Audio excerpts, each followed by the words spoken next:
ನಮಸ್ತೆ. ಈ ಒಂದು ವಿಡಿಯೋದಲ್ಲಿ ಶಿಕ್ಷಕರು ವೆರಿಫೈ ಮಾಡಬೇಕಾದ್ರೆ ಅವರಿಗೆ ವೆರಿಫಿಕೇಷನ್ ಟ್ಯಾಬ್ ಕಾಣಿಸ್ತಾ ಇಲ್ಲ ಅಥವಾ ವೆರಿಫಿಕೇಷನ್ ಅದು ಖಂಡಿತ ಸಿಂಬಲ್ ಕಾಣಿಸ್ತಾ ಇಲ್ಲ ಅಂತಂದರೆ ಏನು ಮಾಡಬೇಕು ಅಂತ ತಿಳ್ಕೊಳ್ತಾ ಹೋಗೋಣ. ಮುಖ್ಯವಾಗಿ ಬಹುತೇಕ ಶಾಲೆಗಳಲ್ಲಿ ಈ ಒಂದು ಸಮಸ್ಯೆ ಕಾಣ್ತಾ ಇದೆ.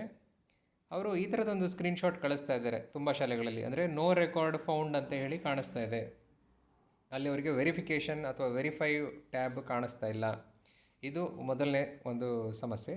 ಎರಡನೇ ಸಮಸ್ಯೆ ಅಂತ ಹೇಳಿದರೆ, ಮಕ್ಕಳು ಬೇರೆ ಶಾಲೆ ಮಕ್ಕಳು ನಿಮ್ಮ ಶಾಲೆಗೆ ಅಪ್ಲೈ ಮಾಡಿದ್ದಾರೆ ಅಥವಾ ಅವರು ಸೆವೆಂತಲ್ಲಿದ್ದರು, ಈಗ ಏಯ್ತ್ ಅಥವಾ ಏಯ್ತಿಗೆ ಹೋಗಿದ್ದಾರೆ, ಪುನಃ ಅಪ್ಲೈ ಮಾಡಬೇಕಾದ್ರೆ ನಿಮ್ಮ ಶಾಲೆಗೇ ಅಪ್ಲೈ ಮಾಡಿದ್ದಾರೆ, ಆ ಶಾಲೆಗೆ ಅಪ್ಲೈ ಮಾಡಿಲ್ಲ. ಇಂಥ ಸಂದರ್ಭದಲ್ಲಿ ಏನು ಮಾಡಬೇಕು ಅಥವಾ ಇಂಥ ಸಂದರ್ಭದಲ್ಲಿ ಡಿಫೆಕ್ಟ್ ಹೇಗೆ ಮಾಡೋದು ಅಂತ ಕೂಡ ತುಂಬ ಶಾಲೆಗಳಲ್ಲಿ ಗೊಂದಲ ಕಾಣಿಸ್ತಾ ಇದೆ. ನೋಡ್ತಾ ಹೋಗೋಣ. ಮೊದಲನೇದಾಗಿ ನೀವು ಲಾಗಿನ್ ಆಗಬೇಕಾಗ್ತದೆ. INO ಆಗಿ ಲಾಗಿನ್ ಆಗಬೇಕು. ನೋಡಲ್ ಆಫೀಸರ್ ಆಗಿ ಲಾಗಿನ್ ಆಗಬೇಕು. NSP ವೆಬ್ಸೈಟಿಗೆ ಹೋಗಿ ನಿಮ್ಮ ಯೂಸರ್ ID ಪಾಸ್ವರ್ಡನ್ನು ಹಾಕಿ ಲಾಗಿನ್ ಆಗಿ. ಲಾಗಿನ್ ಆದ ಮೇಲೆ ಈ ಪೇಜ್ ಕಾಣಿಸ್ತದೆ. ಈ ಪೇಜಲ್ಲಿ ನಿಮಗೆ ವೆರಿಫಿಕೇಷನ್ ಅಂತ ಟ್ಯಾಬ್ ಇದೆ. ವೆರಿಫಿಕೇಷನ್ ಟ್ಯಾಬ್ ಮೇಲೆ ಕ್ಲಿಕ್ ಮಾಡಿ. ನೆಕ್ಸ್ಟ್ ನೀವು ನೋಡ್ಬೋದು ಅಲ್ಲಿ ಅಪ್ಲಿಕೇಶನ್ ಪೆಂಡಿಂಗ್ ವೆರಿಫಿಕೇಷನ್ ಅಂತ ಇದೆ. ಅದರ ಮೇಲೆ ಕ್ಲಿಕ್ ಮಾಡಬೇಕು. ಅಪ್ಲಿಕೇಶನ್ ಪೆಂಡಿಂಗ್ ವೆರಿಫಿಕೇಷನ್ ಮೇಲೆ ಕ್ಲಿಕ್ ಮಾಡಿದ ಮೇಲೆ ಅದರಲ್ಲಿ ಫ್ರೆಶ್ ಅಪ್ಲಿಕೇಶನ್ ಅಂತ ಇದೆ, ರಿನ್ಯೂವಲ್ ಅಪ್ಲಿಕೇಶನ್ ಅಂತ ಇದೆ. ನೀವು ಫ್ರೆಶ್ ಅಪ್ಲಿಕೇಶನ್ ಮೇಲೆ ಕ್ಲಿಕ್ ಮಾಡಬೇಕು. ಈ ಸ್ಕ್ರೀನ್ ನೋಡ್ಬೋದು ನೀವು. ತುಂಬ ಶಾಲೆಗಳಲ್ಲಿ ಏನಾಗ್ತದೆ, ಬರೀ ಇಷ್ಟು ಮಾತ್ರ ಕಾಣಿಸ್ತಾ ಇರ್ತದೆ, ನಿಮಗೆ ಕಣ್ಣಿದ ಸಿಂಬಲ್ ಕಾಣಿಸ್ತಾ ಇರೋದಿಲ್ಲ. ಅಂದರೆ ಈ ಲಾಸ್ಟ್ ತನಕ ಕಾಣಿಸ್ತಾ ಇದೆ, ಬಟ್ ಲಾಸ್ಟಿನ ಕಣ್ಣಿನ ಸಿಂಬಲ್ ಕಾಣಿಸ್ತಾ ಇಲ್ಲ. ಮೊಬೈಲ್ನಲ್ಲಿ ಈ ಥರ ಬರ್ತದೆ, ಕಂಪ್ಯೂಟ್ರಲ್ಲಿ ಸಮಸ್ಯೆ ಇಲ್ಲ. ಕಂಪ್ಯೂಟ್ರಲ್ಲಿ ದೊಡ್ಡದಾಗಿ ಕಾಣಿಸ್ತದೆ, ಫುಲ್ ಕಣ್ಣಿನ ಸಿಂಬಲ್ ಕೊನೆಯಲ್ಲಿ ಕಾಣಿಸ್ತದೆ. ಮೊಬೈಲಲ್ಲಿ ನಿಮಗೆ ಬರೀ ಇಷ್ಟೇ ಕಾಣಿಸ್ತಾ ಇದೆ ಅಂತ ಸಂದರ್ಭದಲ್ಲಿ ತುಂಬ ಶಾಲೆಗಳಲ್ಲಿ ಏನು ಮಾಡ್ತಾರೆ ಅಂತ ಹೇಳಿದರೆ, ಆ ಅಪ್ಲಿಕೇಶನ್ ID ಅಂತ ಇದೆ, ಅಲ್ಲಿ ಕೆಳಗಡೆ ಒಂದು ಬ್ಲೂ ಕಲರಲ್ಲಿ ಇದೆ, KA20262700 ಆ ಥರದ್ದಿದೆ. ಅದರ ಮೇಲೆ ಕ್ಲಿಕ್ ಮಾಡಿದರೆ ಏನಾಗ್ತದೆ, ಕ್ಲಿಕ್ ಮಾಡಿದರೆ ನಿಮಗೆ ವೆರಿಫೈ ಮಾಡಲಿಕ್ಕೆ ಸಾಧ್ಯ ಇಲ್ಲ. ನೀವೇನು ಮಾಡಬೇಕು ಅಂತ ಹೇಳಿದರೆ, ಇಲ್ಲಿ ಕೆಳಗಡೆ ಟ್ಯಾಬ್ ಇದೆ ಒಂದು, ಅದನ್ನು ಹಿಡಿದು ರೈಟಿಗೆ ಸ್ಕ್ರೋಲ್ ಮಾಡಿ ಸಂಪೂರ್ಣ ಬಲಗಡೆಗೆ ಬಂದರೆ ಮಾತ್ರ ನಿಮಗೆ ಅಲ್ಲಿ ಕಣ್ಣಿನ ಸಿಂಬಲ್ ಕಾಣಿಸ್ತದೆ. ಆ ಕಣ್ಣಿನ ಸಿಂಬಲ್ ಮೇಲೆ ಕ್ಲಿಕ್ ಮಾಡಬೇಕು. ಕ್ಲಿಕ್ ಮಾಡಿದ ಮೇಲೆ ನಿಮಗೆ ವ್ಯೂ ಡೀಟೇಲ್ಸ್ ಅಂತ ಹೇಳಿ ಕಾಣಿಸ್ತದೆ. ಇದು ಒಂದು.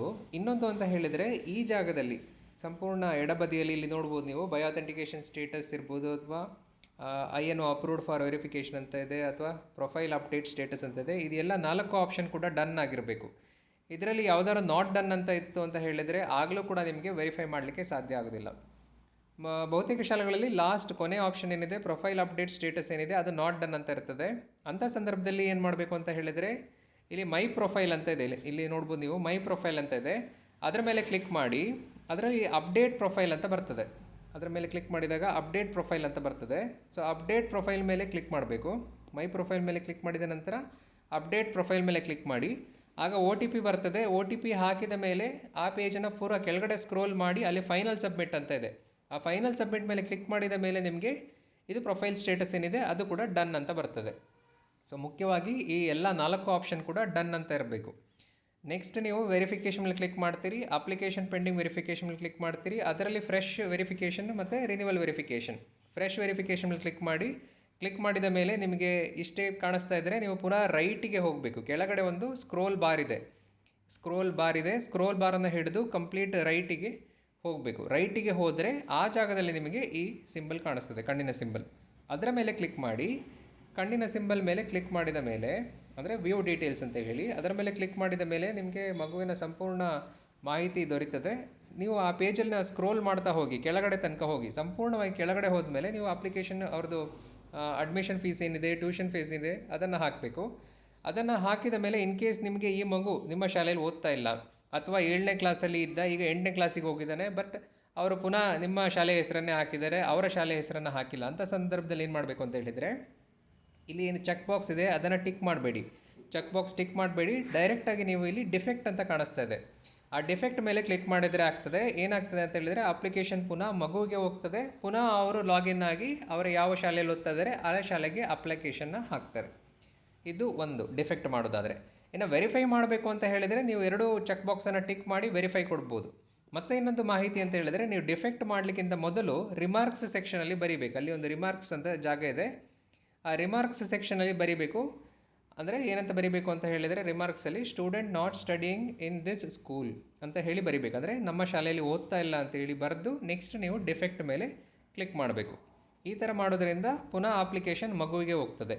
ಯಾವುದೇ ಕಾರಣಕ್ಕೂ ಇಲ್ಲಿ ರಿಜೆಕ್ಟ್ ಅಂತ ಇದೆ, ರಿಜೆಕ್ಟ್ ಮಾಡಲಿಕ್ಕೆ ಹೋಗಬೇಡಿ. ಏಕೆಂದರೆ ಒಮ್ಮೆ ರಿಜೆಕ್ಟ್ ಮಾಡಿದರೆ ಪುನಃ ಮಕ್ಕಳಿಗೆ ಅಪ್ಲೈ ಮಾಡಲಿಕ್ಕೆ ಆಗೋದಿಲ್ಲ.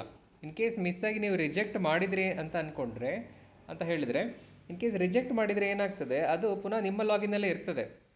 ನೀವು ಅಲ್ಲಿ ರಿಜೆಕ್ಟೆಡ್ ಲಿಸ್ಟ್ ಅಂತ ಇದೆ, ವೆರಿಫೈಡ್ ಡಿಫೆಕ್ಟಿವ್ ರಿಜೆಕ್ಟೆಡ್ ಲಿಸ್ಟ್ ಅಂತ ಇದೆ.